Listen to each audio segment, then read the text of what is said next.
Alright, let's talk about the Galaxy S25 Ultra and its insane design updates. Samsung seems to be out for blood this year, aiming to redefine what bezels actually means. So here's the deal. The iPhone 16 Pro lineup got everyone hyped with its super thin bezels, thanks to BRS, border reduction structure technology. Apple basically rolled up the copper wiring to shave down the bezels, making them some of the slimmest we've ever seen. But Samsung? They're not just catching up, they're planning to one-up the competition.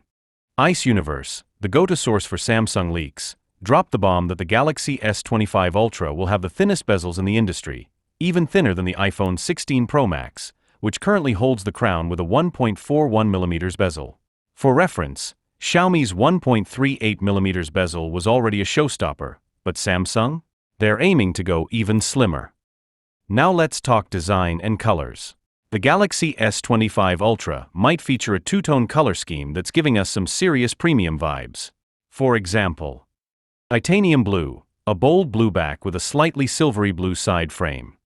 Titanium silver, a silvery white back paired with a light silver frame. Titanium black, a deep black back, but the side frame leans closer to white. The color combinations are subtle but classy, offering a unique look compared to the typical monochrome designs we're used to. Here's the kicker though, price. The Galaxy S25 Ultra is shaping up to be a complete package: cutting-edge design, premium materials, and those ridiculous bezels. But let's be real, Samsung's pushing into ultra-premium territory, and that price tag could sting.